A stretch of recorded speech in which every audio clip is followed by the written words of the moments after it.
we're a full service surveillance and security equipment company. We have perhaps the largest inventory of items that not only can you buy, but you can rent as well. And if you can bear with us, I'm experimenting with this new device here. It's an iPad, and hopefully I'm actually broadcasting correctly here. So let's see if I can refresh. So one of the things that distinguishes my company from the other companies is we have a full line of state-of-the-art surveillance and security equipment, and that includes bug detectors, GPS trackers, listening devices, Nanny cameras, let's see, anti-terrorist products, which include narcotics detectors, X-ray baggage scanners, explosive detectors. Our items, you can not only buy them, but you can rent them as well. Okay. Excuse me. I just want to see if I can wake up. We have a lot of ground to cover, and I want to give you guys the opportunity to get over to your computers and laptops or whatever you're going to use, so that you can actually tune into this particular session. So I'm going to buy you some time. So we're presently on Fire Talk, and we're doing a CyberSecurity Newsflash session. Okay. And this particular cybersecurity newsflash session is designed to allow you guys to find out what the latest, most current information or events rather pertaining to cybersecurity. All right. So again, this is a cybersecurity newsflash session, and we want to make sure that you guys are finding out what's going on in the world of cybersecurity.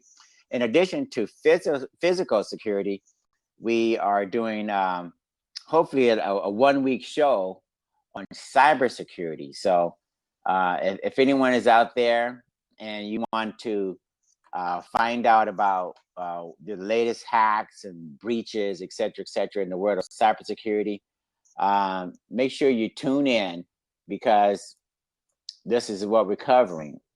Let's see here. So we'll give you guys just a few more moments here while we post this information into Fire Talk, and then we'll start delving into some specifics in terms of what we're going to cover here. So I like to think this is timely. This is a timely event, and that we're doing a service to you guys, for you guys, in terms of covering these things here. Okay, now this particular session, cybersecurity news flash, blah blah blah.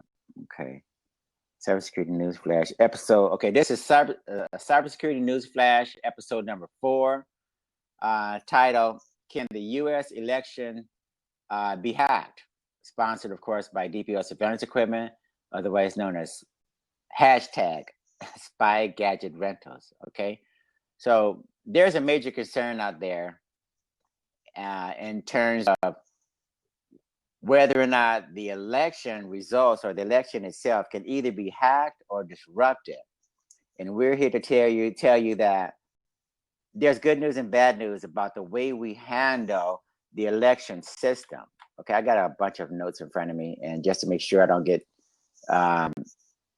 too far off track or leave out some things that I want to put to talk to you guys about. Now, this is the good news and bad news about the election system. Okay, the system that we have now, it's so old and antiquated. This is the bad news. The system is so old and antiquated that, believe it or not, that poses a dilemma in terms of whether or not it can be hacked. Okay, so that in and of itself again poses a challenge even for hackers, because hackers see hackers, they typically want to hack into something that's online, available through the internet, and it's easily accessible, you know. But believe it or not, we have a very hodgepodge system of states and localities and jurisdictions that are, some are directly connected and to the internet, but very few of them are. Most of them are manual and mechanical in nature, and they operate in a way that you have to physically get a hold of paperwork and such to actually tabulate what's going on with the vote count and such. And but one critical, and that's the bad news. The good news is, well, that's the good news actually. When you when you have something that's offline, relatively speaking, you can't hack into it as successfully. Okay, this is the bad news. When we present the election results, if someone at that point somehow hacked into the networks, news feeds and such, and somehow disrupted that information from being disseminated in a timely manner, that may cause people to think that there was something going on. So if there were blackouts and delays and interruptions, that could be a situation where some, you know, the voters would probably be suspicious in terms of whether or not they're actually getting good and timely information. See, when the information is flowing smoothly and it looks like it's been given to us in a real-time manner, so it's as real time as possible, that's when you get most confidence of the people. But otherwise, if there's a 5-minute, 20-minute, 30-minute delay or something, because of disruption or whatever, that could be a problem. So we want to make sure that we get the information out and get it out in a timely manner. Okay, so that makes a big difference. And the election system. See, when our government political figures, when they're going around campaigning and such, the priority is usually based upon getting votes, getting vote counts, getting people to vote for the candidates themselves. The monies that are spent on cybersecurity is often viewed as an expense that's less of a priority as compared to money that's directly spent getting votes. And we need to change that. We need to make absolutely sure that the vote count, the vote mechanism itself, in terms of how we get the votes into the system and how we verify whether or not, you know, this particular individual actually gave his vote and her vote, and have that match to a person or whatever. That's really important. Okay, especially going forward. And that's what we need to focus on. How do we allocate monies in a manner that basically verify who's voting, how they voted, when, and make sure those votes are tabulated correctly. So that means the federal government is probably going to have to do some sort of set some sort of precedent or guidelines or standards that really dictate that we are indeed making this a high priority, and that the vote registration, the system of election is considered critical infrastructure. Now, you may wonder, now, what difference would that designation mean? Well, critical infrastructure actually pertains to a number of very strategically important assets, like utilities and nuclear power facilities, airports. Banking is the banking industry is considered critical infrastructure. Something that if it goes down, then we'll have major disruptions and complications, and it costs a lot of time and effort and money to restore these systems. FAA, maybe that's considered a critical infrastructure. So a lot of senators and congressmen are currently looking at making the system of election and such critical infrastructure as well, because again, getting those votes tabulated and getting them recorded and such accurately should be a top priority, because we're hearing more and more about Russians and such hacking into, pertaining to the DNC situation, where a lot of Democrats emails and such were supposedly intercepted and put out there on the internet for the whole world to see. So yeah, that's what we're looking at. We want to make absolutely sure that we probably need to get congressmen and senators to designate the voting and election systems for the United States as critical infrastructure. Okay, so that is one area that we probably want to look at and see what we can do about it. Now, Lisa Monaco, speaking at an event commemorating the 10-year anniversary of the Justice Department's National Security Division, said election systems, by and large, are not hooked up to the internet and are diffusely operated by state and local governments. See, this is the same thing that I'm stating. So she's reiterating the same thing, and vice versa, that we need to raise the level of importance as far as our election systems are concerned, and that way we'll get the necessary funding, the necessary talent behind making this critical infrastructure. Now, moving right along, Hillary Clinton was testifying in front of Congress not long ago, explaining about her emails and how she chose to take responsibility for her own email server, and the whole world knows, what that means. She decided to be responsible for managing and the security of and taking responsibility of her own emails.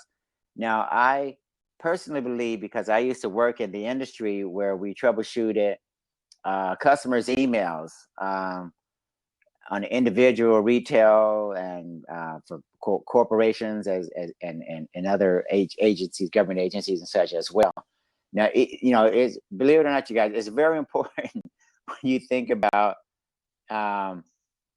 quite possibly what can happen to servers when they're in possession of people who are deemed incompetent. Now, you can take this how you want it, but the Office of Personnel Management, State Department, servers and computers and such, a lot of those systems were hacked into, and a lot of that information was breached, put onto the internet, fingerprints, background information and such, got out there, and now it's out there on the dark web. And believe it or not, Hillary Clinton, like a lot of us who work in the world of either IT or security or physical security, whatever, we know that when you manage your own server, you can take responsibility for patches and upgrades and making sure that it's absolutely that you're doing the most you can to keep it safe and secure. It's easier when you manage it. That's why we call it managed services. And more than likely, Hillary Clinton and Colin Powell, or whoever it was that was doing these things as well as her, they probably were considering that they need to make sure that they manage as much as possible. Now, I'm not saying that Colin Powell, for instance, was setting the best example, because this particular information right here, let me see if I can explain this the way I want to. Colin Powell, believe it or not, he showed a great deal of incompetence when he talked about his particular devices and the idea that he wanted to use his own personal devices, which was, it wasn't so bad that he wanted to use his own devices, but he didn't sound like the most technically savvy person that I've ever heard when he talked about the fact that the CIA and NSA, well, let me read this to you. It's at one point, Powell describes his fight with security officials at the State Department, NSA, and CIA over his use of a handful of devices known as PDAs, or personal digital assistants, in secure areas. They gave me all kinds of nonsense about how the devices gave out signals and could be read by spies, etc. He writes, they never satisfied me, and NSA and CIA wouldn't back off. So we just went about our business and stopped asking. I had an ancient version of a PDA and used it. The nonsense, Paul, okay, so this is nonsense, basically. See, what Paul is basically saying, that he's admitting he had older devices and older technology, which is more vulnerable, not less vulnerable. And see, what he's talking about when he talks about the radiation or the signals that these devices give off is really susceptible to interception. Okay, believe it or not, see, I'm in the spy business. I've been in this business for 20 years, and devices give off electromagnetic radiation. Your computer monitors, your cell phones, your TVs, etc. Pretty much everything gives off electromagnetic radiation signals. We have devices that, for the most part, can interpret a lot of what is being given off. So, for better or for worse, your computer monitors and such, they do give off electromagnetic radiation. Keyboards, particularly wireless keyboards and such, that information can be intercepted and interpreted and put back together, and we can determine keystrokes. We can determine what is being said in a room, for instance, by the electromagnetic radiation that's being given off from these devices. So Colin Powell really gave us a great deal of information about his level of competence when it came to the idea that these signals were somehow innocuous, basically signals that didn't represent anything significant as far as security threats. Nothing could be further from the truth. Okay, so I'll go on record as saying that was the most ridiculous statement that a general who's in charge of had the responsibility that Colin Powell had. That was really revealing. Okay. Let's see. Powell refers to no doubt included warnings that his mini computer could be hacked, perhaps over cellular networks, if it was one of the earliest smartphone PDAs to act as a listening device. Okay. Yeah, that bit of gibberish that I just ran off right there, that basically just reaffirms what the writer of this particular article, the editors, were saying, that old devices, new devices, it doesn't matter. If devices are unfortunately giving off electromagnetic radiation, we're not aware of where we are, what we're saying, and the potential consequences thereof, that could be a problem. Okay, so we need to really make sure that those people, those high officers, really consider where they use the devices, where they use these devices, how they're using them, and how this technology really works. Okay, so he really should have listened in that case to the NSA and the FBI, definitely. Moving right along, we have more breaches. This time we have we've been having breaches, just so you guys know, in the hospital, medical professions, where large hospital chains and such have been, the medical records have been encrypted and held for ransom. Then you got to pay a certain amount of ransom, tens of thousands of dollars or more, maybe millions of dollars at the most right now. Could get higher later, but definitely large amounts of money to unencrypt and get your data back if you're a hospital. One of the latest to be hacked, this one is called Man Alive Lane Treatment Center, a Baltimore-based nonprofit substance abuse and mental health facility. Now, the reason why this is important is because hackers are starting to take a look at hacking into those particular databases where your most confidential, most private information is being held. And if it's not in a major facility like a hospital or something like that, ran by a major chain, they could go directly to those small treatment centers where there are still a lot of confidential information. Think about the Betty Ford Treatment Center. Think about whatever treatment centers in your areas where celebrities, athletes, and such may go, or any other high-profile individual, even yourself. And you have confidential information, mental health, psychological things that you don't need to be put out there on the internet. This is where you end up sometimes paying a ransom or just facing public embarrassment when these things occur. Okay, so that's one of the latest hacks in that particular area. That's Man Alive It's a Baltimore-based nonprofit substance abuse and mental health facility. Okay, so that was, I think, an area that I think a lot of you guys probably want to take a look at and think about, just in case you're ever in a position where you can try to convey the message to make sure that your data is safe, and what could happen if it's not safe, if it's compromised. Okay, so moving right along, we have the issue of government hacking and civil rights, or human rights rather. So government hacking and human rights, what does that have to do with anything at all?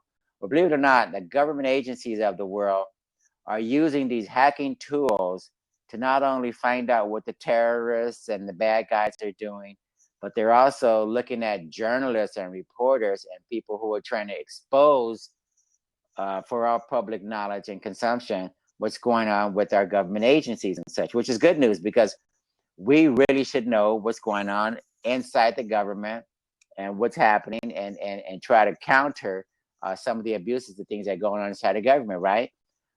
Well, believe it or not, these people are becoming targets. The reporters, the journalists, the human rights activists are becoming targets. Some of the things that are happening to them are such that the government agencies are hacking into accounts and exposing these people, their identity. Okay, if there's a government in some oppressing country, Iraq, Iran, or whatever you want to call it, nothing against those particular places, but you pick your name of whatever country you want to use, China, Russia, whatever. If you have oppressive governments and they want to keep you from reporting a critical story, one of the best things they could probably do is expose who you are. And let me see. Since I said that, let me just say this before I forget. There was an anonymous website or browser that a lot of reporters and journalists use, called Tor. The Tor browser, I think it's a Mozilla product, and the Tor browser actually is a particular type of browser that makes you anonymous, keeps you anonymous, so you can surf the web, do certain things without everyone knowing.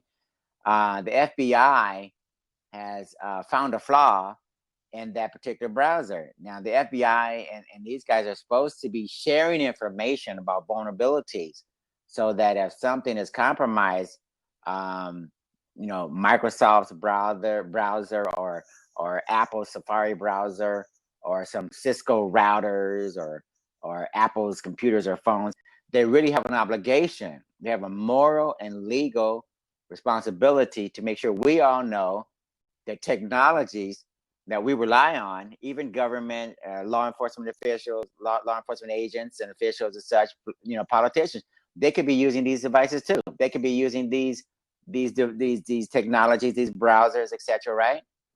But for some strange reason, the FBI is taking it upon themselves to say, look, we know the vulnerabilities are there, but we're not going to tell anyone. We have this pseudo contract whereby we share information between corporate America and government and United States government, and we're supposed to expose these vulnerabilities so we can patch them up. So our law enforcement people, so the private investigators, the people who are doing sting operations, the various intelligence operations, agents and such, so that they can go about and do their jobs without being exposed, right? Without being compromised and such. But believe it or not, when the FBI determines that when they find a flaw and they don't tell everyone about it or help fix it as soon as possible, guess what they're doing? They're putting lives in jeopardy. So, I'm not quite sure how they justify putting other people's lives in jeopardy by not exposing these vulnerabilities. It's just baffling how they justify this. But getting back into the human rights issues that I spoke of earlier, this is what we're faced with. The tools that the journalists and the reporters and such that they're using to bring back those critical stories to us when they go overseas, when they go in a hostile environment, that is very important that they remain anonymous. We do not need our government agencies determining that this flaw is okay and that one is not, or this one is okay and that one. You can't pick and choose. Either you have encryption, in the words of the famous cryptographer and prolific writer Bruce Nair. He says either you have encryption or you don't. You don't have a compromised security system for your home or your office and think that it's sort of okay, you know, for some situations and some other. Either you have a strong security and alarm system or you don't, okay? So our government agents, our FBI and the CIA people, when you guys find these vulnerabilities, share them with the community. Let us know so we can fix them. We don't need our own agents. We don't need our people who are trying to do their jobs. We don't need their identities exposed. We don't need to have anyone suffer loss of life because the phone actually didn't have the type of encryption or the type of security that we thought it had. Okay, we're paying corporate America for the right to have what they're trying to sell us. If they sell us a device and marketing these things as safe and secure, and you find out a way to get into them, and now we have a problem because we're led to believe that these devices are safe and secure, and you're letting them get away with it because we have an agency called the FTC and such, where they're saying, yeah, the truth in advertising is such that, yeah, if you're going to sell a secure product based upon this advertising, it really should be secure. If you know, if this other agency like the FBI, the CIA, and the NSA, if they know these devices are not secure, now we have an internal conflict within our own government. You guys are working against yourselves, okay? So my money is not being put to use. Okay, you're wasting my money. Okay, you're wasting my time. You're wasting my money. I'm a security agent, as a security expert. Okay, so moving right along. From the government hacking and human rights, that's a very important, a very critical issue. We need to make sure that our government agencies of the world are not exploiting and taking advantage of people who are trying to do human rights, exposing violations and such. And you at the same time, whatever government agency, if you're trying to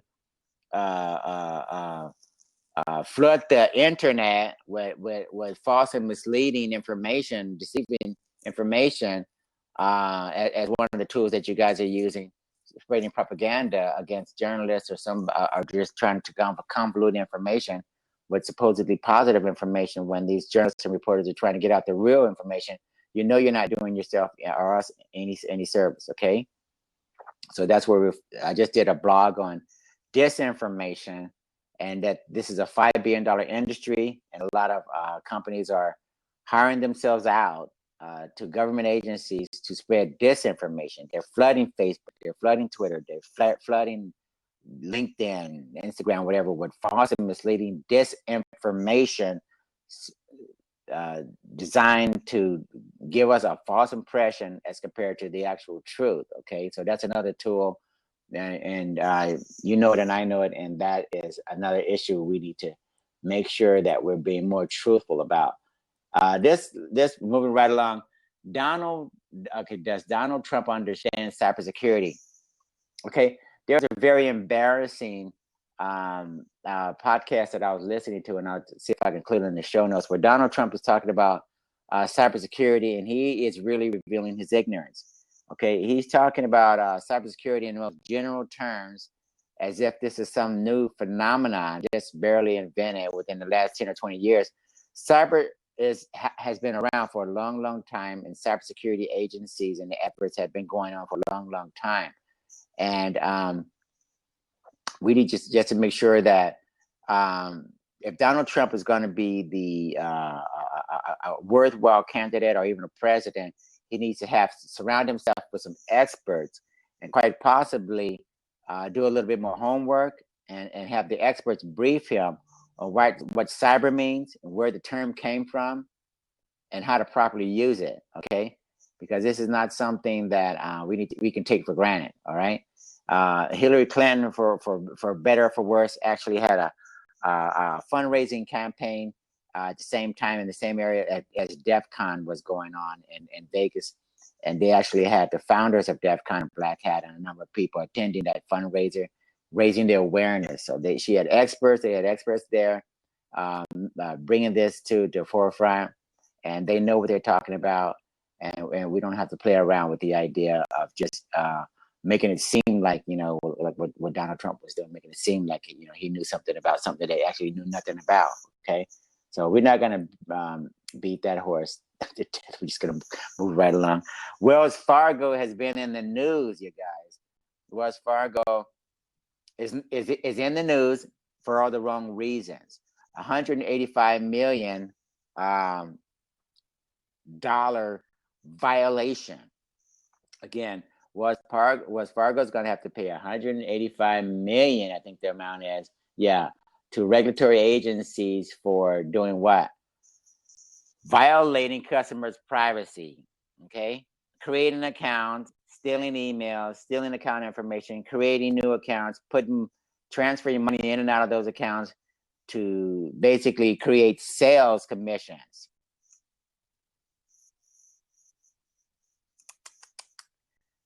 Bad news, okay? Wells Fargo, you're doing everything the complete opposite of what I expected of you, all right? You don't lay off 5,300 people and then claim to not have any idea that this was going on internally and that a lot of higher-ups didn't know about it. Either way, you sound incompetent.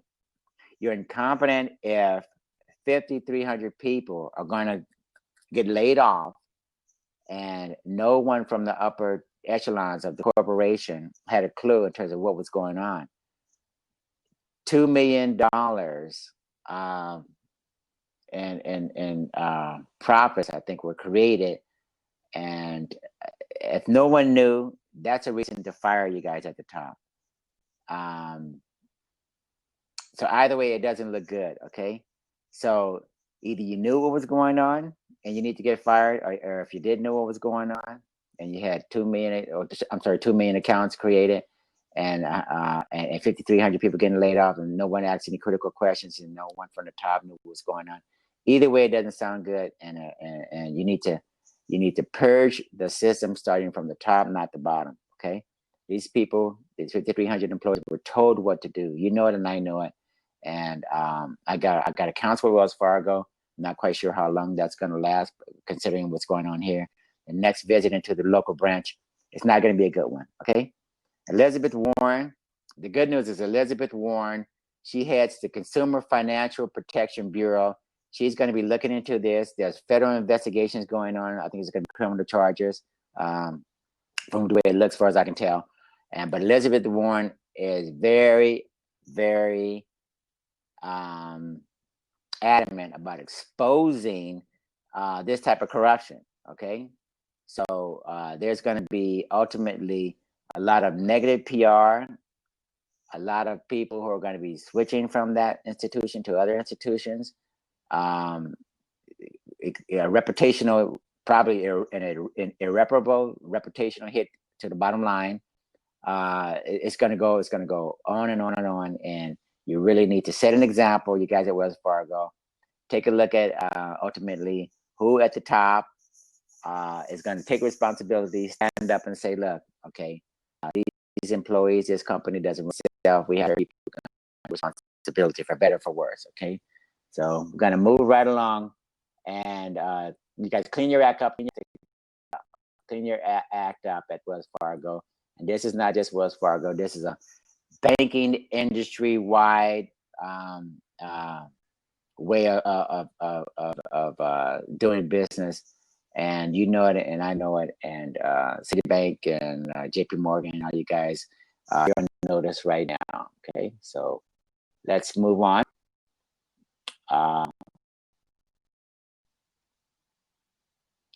We have Playpen. Now I'll try to explain this as best as possible. Playpen has to do with the FBI. I think they took over a child pornography site. You guys, from what I understand, the FBI took over a child pornography site, and they installed malicious coding or malware known as Playpen, and this malicious coding or malware placed itself on your computer, and every time you went from site to site or place to place, it logged where you're going and what you're doing, and now the child pornographers.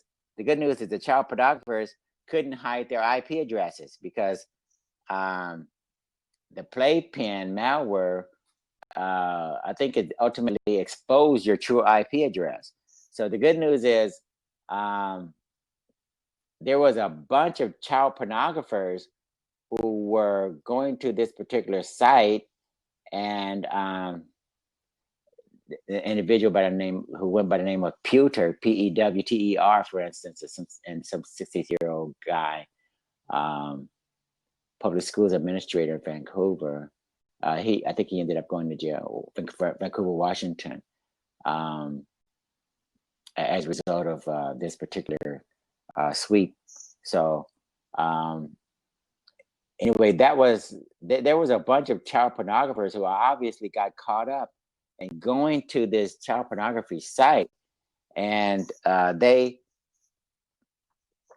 actually their IP addresses were revealed, and the FBI was able to find out who they were. Okay, so hello Hatrick and Sukmadik. And so their IP addresses were definitely exposed with this highly, with the malware. And welcome, and you guys. And what we're talking about right now is the world of cybersecurity. This is a cybersecurity newsflash for you guys who are just joining us. And we've been covering a lot of content here, I think, for the last 36 minutes. I'm probably going to wrap it up soon. But if you have any questions, feel free to jump in if you want. And I think I'll see if I can figure out how to invite you if you want. If you want to. Right now, we're looking at the FBI's latest tool called Playpen, whereby it reveals your IP address. The reason why this is important, you guys, is because sometimes you want to surf the web anonymously. Sometimes you don't want intrusive governments or subversive governments or agencies or whatever to know that you're trying to do a public good, like reporting something that's going on with women's sexual violations or abuse or child abuse or something. You just want to report this in some hostile country or environment. You want to get the word back to, to the public or something without everyone knowing who you are. But if the government, the FBI, or for instance, if the FBI is revealing your identity, your IP address and such, your location, whatever, then what could happen is everyone would know who you are, right? And as we found out before, we have government agencies who aren't the most competent when it comes to protecting our secrets, when it comes to keeping these tools under wraps. Believe it or not, the NSA has a bunch of hacker tools that were somehow made it onto the internet.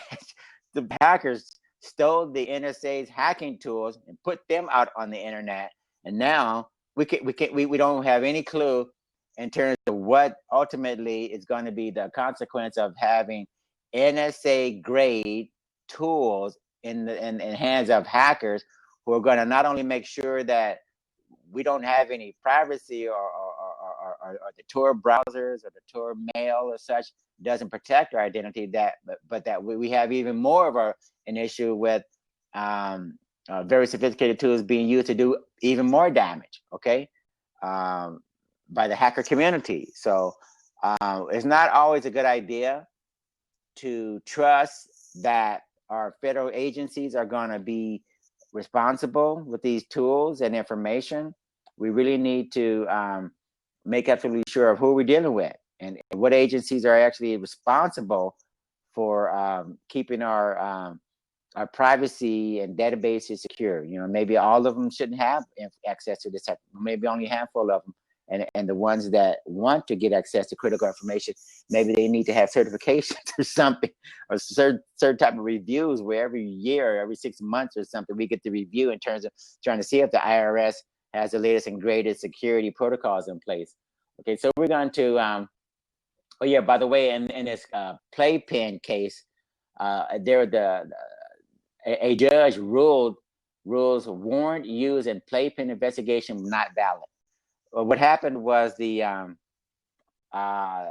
agents who got the warrant to use the playpen in one particular jurisdiction decided he was going to use this in other jurisdictions outside of the particular state or jurisdiction where he got the warrant. So when he went into the other state and crossed state lines or whatever, guess what happened? That's no. You when you get your warrant, it's written up very specifically in terms of where you can use that warrant and what you can do. And when you violate that, the information that you get, all the work that you put into your case, it gets thrown out. Okay, you can't use that. So that's a big deal. And going forward, you got your agents, make sure that you understand that you can't use these warrants in that manner. Use it very specifically, very responsibly, and that way maybe we won't have to throw the case out and waste a lot of time and effort.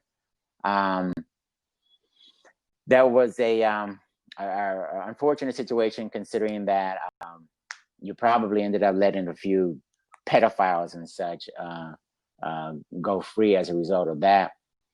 So let me see, what else do we want to cover here? We have cybercrime data privacy. Oh yeah, the World Anti-Doping Agency, or WADA. That's the World Anti-Doping Agency. Their database has been hacked into by supposedly Russian hackers, and their motives supposedly are about revealing that our athletes, particularly those gold medalists who, you know, the Simone Biles and the swimmers, and various people who won their medals fair and squarely, the hackers are trying to say that they cheated. Okay, and it's really tragic. It's really unfortunate, because we have a lot of people who won their medals fair and square, and those hackers are trying to accuse us of circumventing the laws pertaining to what drugs you can use and what you can't use. And this is not doing the Russians any good if they're responsible. And it looks like they are indeed responsible as far as the evidence is pointing. There's someone by the name of Fancy Bear, and the Fancy Bear has previously been linked to the Russians. The Fancy Bear, which has links to its country security agency, GRU, has previously been accused of defacing WADA's website, accessing the private whereabouts details of Stepanova, and hacking into the Democratic National Committee, promised it would release more information in the coming weeks. The Fancy Bear is saying, "We're going to tell you how Olympic medals are won," he said. We hacked World Anti-Doping Agency databases, and we're shocked with what we saw. We will start with the US team, which disgraced itself by tainting victories. We will also disclose exclusive information about other national Olympic teams later. Wait for sensational proof of famous athletes taking doping substance and anytime soon. He's saying that, okay, in the coming weeks, he's going to release information, critical information, and we're going to find out exactly who's been taking unauthorized drugs and such, substances, whatever, and he's going to reveal that information. Now, having said all that, this doesn't help the Russians' credibility at all. Mainly because, see, the Russians had a lot of people disbarred, and they couldn't participate in the Olympics.